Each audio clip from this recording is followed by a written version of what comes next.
काँग्रेसचे महाराष्ट्र प्रदेश अध्यक्ष हर्षवर्धन सपकाळ यांनी खासदार प्रणिती शिंदे यांच्या वक्तव्यावर भाष्य केलंय। त्यांच्या वक्तव्याला चुकीच्या पद्धतीने घेतलं जात असल्याचं सपकाळ यांनी म्हटलंय। तसंच काँग्रेसनं लष्कराला पाठिंबा दिला असल्याचंही सपकाळ यांनी म्हटलंय। प्रणिती शिंदे या सोलापूरच्या खासदार आहेत। त्यांनी असं वक्तव्य करणं चुकीचं आहे असं विधान रामदास आठवले यांनी केलंय। तसंच सुशीलकुमार शिंदे हे महाराष्ट्राचे माजी मुख्यमंत्री राहिलेत असंही आठवले यांनी म्हटलंय।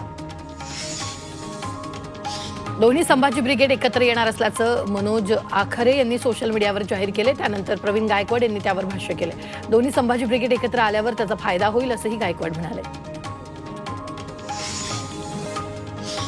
पुण्यातील भिडेवाड्याचं पुनर्बांधकाम सुरू आहे। तसंच जिथं ज्योतिबा सावित्रीबाई राहत होत्या तिथे एक मोठा प्रकल्प राबवण्याचा मानस आहे। 200 कोटी याकरिता मंजूर केले असून 100 कोटी पाठवलेत अशी माहिती मंत्री छगन भुजबळ यांनी दिली आहे। तसंच तेथील रहिवाशांचं पुनर्वसन केलं जाईल असंही भुजबळ म्हणाले। कोल्हापूरच्या नांदणी मठातील महादेवी हत्तीणीला गुजरातच्या वंतारामध्ये पाठवण्याचा निर्णय झालाय। हा निर्णय दुर्दैवी असल्याचं मत जनसुरक्षा पक्षाचे आमदार डॉ. विनय कोरेंनी व्यक्त केलंय। पेटा संस्था ही आंतरराष्ट्रीय निधी गोळा करण्यासाठी अशा प्रकारच्या खोट्या केसेस तयार करत असल्याचाही आरोप त्यांनी केला। दारूपीत फायली तपासण्याचा मस्तवालपणा त्या जिल्ह्यात सुरू आहे। ज्या जिल्ह्याचे पालकमंत्री मुख्यमंत्री आहेत अशी टीका काँग्रेस नेते विजय वडेट्टीवार यांनी केली आहे। या अधिकाऱ्याला सेवेतून काढून टाका म्हणजे कुणी अधिकारी असं वागणार नाही असंही वडेट्टीवारांनी म्हटलंय।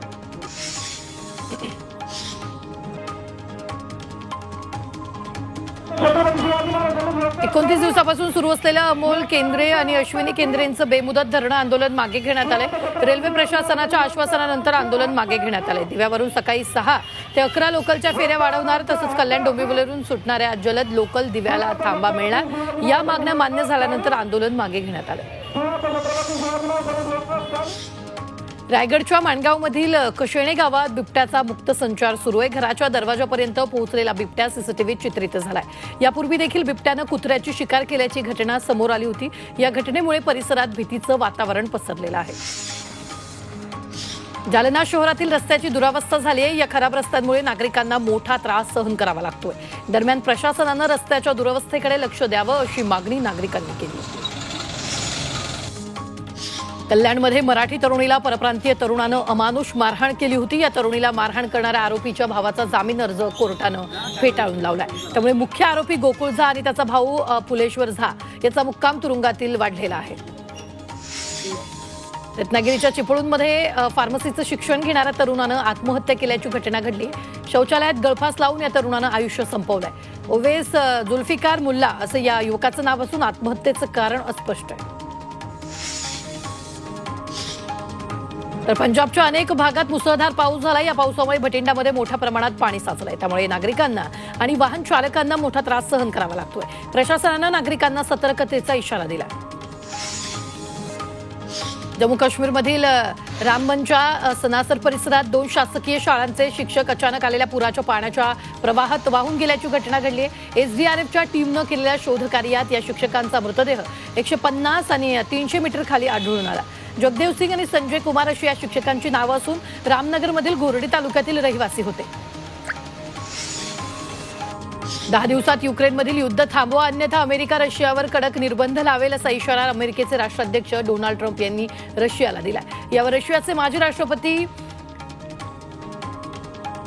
मेदवेदेव यांनी प्रत्युत्तर दिलंय। रशियाला इस्रायल किंवा इराण समजू नका असं मेदवेदेव यांनी म्हटलंय। रामदास कदम यांचे भाऊ सदानंद कदम यांनी आमदार अनिल परब यांची भेट घेतली आहे। तब्बल 2 तास या दोन्हींमध्ये चर्चा झाली।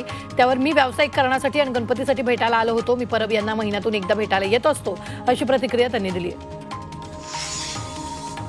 एकनाथ शिंदेंच्या आमदारांनी अजित पवार यांच्या स्नेहभोजनाला मारलेल्या दांडीवरून भास्कर जाधव यांनी बोचरी टीका केली आहे। स्नेहभोजनाकडे शिंदे सोडून एकही आमदार फिरकला नाही। त्यांचा श्रावण महिना असेल असा टोला जाधव यांनी लगावलाय। वरळीतील बीडीडी चाळ परिसरात वास्तव्यास असलेल्या शासकीय कर्मचाऱ्यांना मालकी हक्कानं घरं देण्याचा निर्णय उद्धव ठाकरेंनी घेतला होता। पण हा निर्णय रद्द करण्याचा निर्णय मुख्यमंत्री देवेंद्र फडणवीस यांनी घेतलाय। त्यावेळी स्थानिक आमदार आदित्य ठाकरेंच्या आग्रहाखातर हा निर्णय घेण्यात आला होता। महापालिका शाळातील 3.5 लाख विद्यार्थ्यांना पोषण आहार मिळावा, त्यांचे आरोग्य सुदृढ व्हावं यासाठी एनर्जी बार देण्यात येणार आहे। यासाठी पालिका जवळपास 197 कोटी खर्च करणार आहे। शैक्षणिक वृद्धीसोबत त्यांच्या आरोग्याची काळजी पालिकेच्या शिक्षण विभागाकडून घेतली जाते। मुंबईत सततच्या जोरदार पावसामुळे रस्त्यावरील खड्ड्यांचा प्रश्न गंभीर बनलाय. 12 दिवसात 3,300हून अधिक तक्रारी नोंदवण्यात आल्या. पावसामुळे रस्त्याची अवस्था खराब झाली असून प्रवाशांना आणि वाहन चालकांना मोठ्या अडचणींचा सामना करावा लागतोय.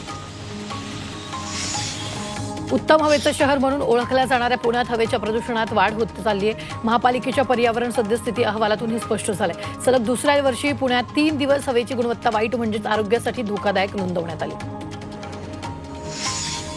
डोंबिवली महापालिकेनं रस्त्यांवरील खड्ड्यांसाठी संबंधित ठेकेदार आणि अधिकाऱ्यांना दंड आकारावा, त्यानंतर गणेश मंडळांना दंड आकारण्याची भाषा करावी अशी भूमिका शिवसेना उद्धव बाळासाहेब ठाकरे पक्षानं घेतली आहे. जिल्हा प्रमुख दीपेश म्हात्रे केडीएमसीच्या या निर्णयाविरोधात आक्रमक झाले. शासनानं म्हाडाला उपकार प्राप्त इमारत धोकादायक घोषित करण्याचे अधिकार दिलेत. उच्च न्यायालयातील एका निकालानंतर शासनाकडून मार्गदर्शक सूचना जारी केल्या होत्या. त्यानुसार म्हाडाकडून जुन्या इमारतींना नोटीस जारी करण्यात आली. चालू आर्थिक वर्षात देशातील विविध उद्योगांमधील कर्मचाऱ्यांच्या पगारात सरासरी 6.2% 11.3% वाढीची शक्यता आहे. TeamLease services, jobs and salary प्रायमरच्या अहवालात हा अंदाज व्यक्त करण्यात आला आहे. या अहवालानुसार काही विशिष्ट पदांवर ही वाढ 13.8% जाण्याची शक्यता आहे. सीएमसी कर्मचाऱ्यांनी वाशिम जिल्हाधिकारी कार्यालयावर मोर्चा काढत धरणं आंदोलन केले. प्रलंबित मागण्यांसाठी हा मोर्चा काढण्यात आला. या मोर्चात जिल्ह्यातील सर्व तालुक्यांमधील लोकसंचालित साधन केंद्र व्यवस्थापक, लेखापाल, सहयोगिनी आणि सीआरपी कर्मचारी सहभागी झाले होते.